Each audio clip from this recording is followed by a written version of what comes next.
자, 5월 18일 목요일자 민수기 31장 1절로 24절 말씀.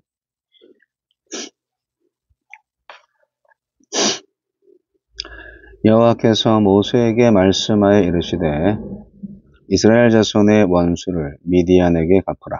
그 후에 네가 네 조상에게로 돌아가리라.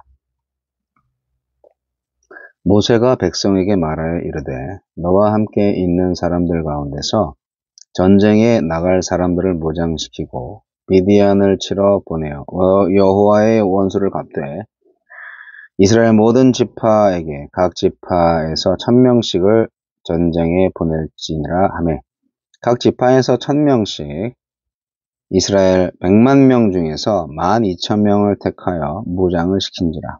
모세가 각 지파에 1000명씩 싸움에 보내되 제사장 엘르아살의 아들 비느하스에게 성소의 기구와 신호 나팔을 들려서 그들과 함께 전쟁에 보내며 그들이 여호와께서 모세에게 명령하신 대로 미디안을 쳐서 남자를 다 죽였고 그 죽인 자 외에 미디안의 5 왕을 죽였으니 미디안의 왕들은 에위와 레겜과 수르와 후르와 레바이며 또 부올의 아들 발람을 칼로 죽였더라. 이스라엘 자손이 미디안의 부녀들과 그들의 아이들을 사로잡고 그들의 가축과 양떼와 재물을 다 탈취하고 그들이 거처하는 성읍들과 촌락을 다 불사르고 탈취한 것, 노력한 것, 사람과 짐승을 다 빼앗으니라. 그들이 사로잡은 자와 노력한 것과 탈취한 것을 가지고 여리고 맞은편 요단강 가 모압 평지의 진영에 이르러 모세와 제사장 엘르아살과 이스라엘 자손의 회중에게로 나아오니라. 모세와 제사장 엘르아살과 회중의 지도자들이 다 진영 밖에 나가서 영접하다가 모세가 군대의 지휘관 곧 싸움에서 돌아온 천부장들과 백부장들에게 노하니라. 모세가 그들에게 이르되 너희가 여자들을 다 살려두었느냐? 보라, 이들이 발람의 꾀를 따라 이스라엘 자손을 부올의 사건에서 여호와 앞에 범죄하게 하여 여호와의 회중 가운데 연병이 일어나게 하였느니라. 그러므로 아이들 중에서 남자는 다 죽이고 남자와 동침하여 사내를 아는 여자도 다 죽이고 남자와 동침하지 아니하여 사내를 알지 못하는 여자들은 다 너희를 위하여 살려둘 것이니라. 너희는 이랫 동안 진영 밖에 주둔하라. 누구든지 살인자나 죽임을 당한 사체를 만진 자는 셋째 날과 7째 날에 몸을 깨끗하게 하고 너희의 포로도 깨끗하게 할 것이며 모든 의복과 가죽으로 만든 모든 것과 염소털로 만든 모든 것과 나무로 만든 모든 것을 다 깨끗하게 할지니라. 제사장 엘르아살이 싸움에 나갔던 군인들에게 이르되 이는 여호와께서 모세에게 명령하신 율법이니라. 금, 은, 동, 철과 주석과 납 등의 불에 견딜 만한 모든 물건은 불을 지나게 하라. 그리하면 깨끗하려니와 다만 정결하게 하는 물로 그것을 깨끗하게 할 것이며 불에 견디지 못할 모든 것은 물을 지나게 할 것이니라.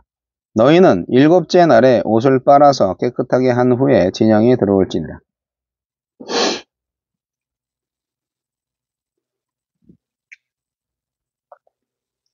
이스라엘의 원수, 하느님의 원수. 이스라엘 백성을 죄악에 빠뜨린 미디안은 하느님의 원수이자 이스라엘의 원수입니다. 하느님의 명령에 따라 이스라엘은 미디안에게 원수를 갚습니다. 미디안은 이스라엘의 자손의 원수였고 여호와의 원수였다는 건데요. 왜냐? 이스라엘을 침공해서가 아니라 이스라엘 백성을 꾀어서 바알을 숭배하는 죄에 빠지도록 만들었기 때문입니다. 민수기 25장에 나와 있죠. 미디안에게 원수를 갚으라고 하신 하느님의 명령을 따라서 모세는 군대를 무장시켰습니다. 우리가 무장하고 싸워야 할 대상이 바로 나오죠. 우리의 원수, 하느님의 원수는 누구냐? 세상에 존재하는 불의와 모든 죄악입니다. 하느님이 주시는 전신갑주로 무장하시고 선으로 악을 물리치셔야 하겠습니다. 이스라엘은 미디안에게 대승을 거두고 발람까지 처형했습니다. 승리의 비결은 하느님과 동행이었습니다. 제사장 비느하스가 하느님의 임재를 상징하는 신호용 나팔과 성소의 기구를 전장에 가져간 데서 알 수 있듯이 하느님이 그들과 함께 전쟁터에 계셨습니다. 우리도 죄와 악한 영들에 맞서서 싸우고 있지만 하느님이 우리와 함께 하시기에 이길 수 있습니다. 하느님의 뜻을 거스르는 세상에 거센 압박이 있다 할지라도 하느님의 말씀대로 정의롭게, 거룩하게, 선하게, 자비롭게 살아가야 합니다. 하느님을 믿고 죄에 맞설 때 승리할 수 있습니다. 모세는 이스라엘을 우상숭배와 부도덕에 빠지도록 유혹했던 미디안 여인들을 살려둔 것을 보고 진노했습니다. 그러고는 당장 죄의 가능성을 잘라내라고 지시했습니다. 죄에게 여지를 주는 안일한 태도에 대한 책망이자 죄를 철저히 차단하려는 결의였습니다. 아예 뿌리 뽑지 않으면 죄는 잡초처럼 다시 자라납니다. 죄가 틈탈 여지를 아예 없애야 합니다. 죄의 주변을 서성거리다가는 그 덫에 걸리기 쉽습니다. 이스라엘 군대는 진 안으로 들어오기 전에 정결하게 하는 물을 뿌려서 시체와 접촉한 부정함을 씻어야 했고 전리품도 정결하게 한 후에 진 안으로 가지고 들어와야 했습니다.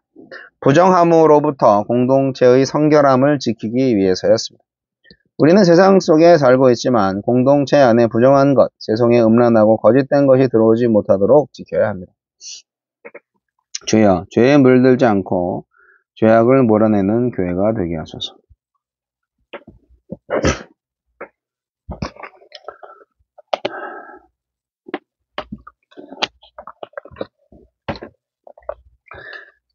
미디안과의 전쟁에서 우리는 죄와의 싸움의 그 형태와 또 그 의미를 알 수가 있습니다. 중요성. 하느님께서 이스라엘의 원수를 갚으시려고 명령하신 진멸전쟁인데 다 죽여야 되는 건데요. 진멸해야 됩니다. 다 죽여야 됩니다. 근데 미디안을 다 죽인 것 같지 않아요. 왜냐? 역사적으로 또 후대에도 여전히 미디안 족속이 성경에 나타나고 있거든요. 다 죽인 것 같지 않아요. 미디안은 어떤 사람들인가요? 유목민이고요. 다양한 종족의 연합체입니다. 오늘 말씀에도 5 부족이 나오잖아요. 5 왕이 나오잖아요. 그래서 보면은 여러 미디안 종족이 있었구나 그렇게 생각할 수가 있습니다. 근데 이 사람들이 우상 숭배를 하기 때문에 그래서 이제 이스라엘 백성들이 우상을 숭배하게 돼서 미디안을 심판한 겁니다.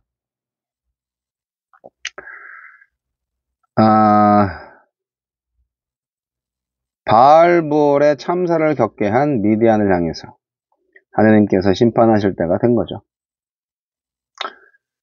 여호와는 오직 이스라엘만의 하느님이 아니고 이스라엘에게만 우상 숭배를 금하신 분이 아닙니다. 하느님께 순종하지 않는 자는 모두 하느님의 원수이고 그들에게 심판이 임한다는 것을 이스라엘은 배워야 했습니다. 이렇게 말하니까 완전히 모슬렘 같네요. 이스라엘은 배워야 할 필요가 있는 거죠. 워낙 다른 신들을 많이 섬기고 있기 때문에. 결국은 오늘은 미디안의 심판을 받았지만 내일은 자신들이 심판을 당할 수도 있다는 것을 배워야 하는 과정 속에서 오늘 미디안 전쟁이 있는 겁니다. 미디안 심판을 위해서는 모든 지파가 참여를 했습니다. 1000명씩 다 착출했으니까요. 그리고 미디안 전쟁은 군대 장관이 한 게 아니라 그러니까 그 전쟁 지휘를 군대 장관이 한 게 아니라 제사장 비느하스가 했어요. 결국 뭐냐? 이 전쟁은 하느님이 직접 싸우시는 성전이었다. 거룩한 전쟁이었다는 것을 말해주고 있습니다. 한 지파에서 이제 1000명씩 불렀는데 12지파에서 각각 1000명씩 부르니까 12000명 된 거죠. 이거는 이스라엘 전체가 한 운명 공동체임을 보여주는 것입니다. 그러니까 이스라엘은 거룩한 제사장 나라이며 한 몸 공동체다. 딱 이렇게 알 수가 있는 거죠. 각자의 결정이 공동체 전체에 영향을 미치는 것을 기억을 해야 되고요.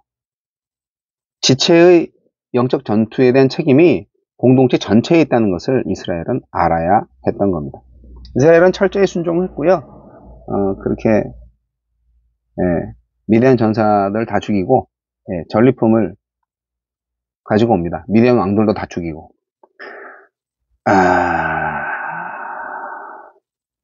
열심히 했어요. 열심히 했는데 모세가 싸움에서 돌아온 사람들을 향해서 칭찬은 안 하시고 진노를 하셨습니다. 왜냐? 이스라엘 남자들을 음행으로 몰고 간 여인들까지 살려 데리고 왔기 때문에.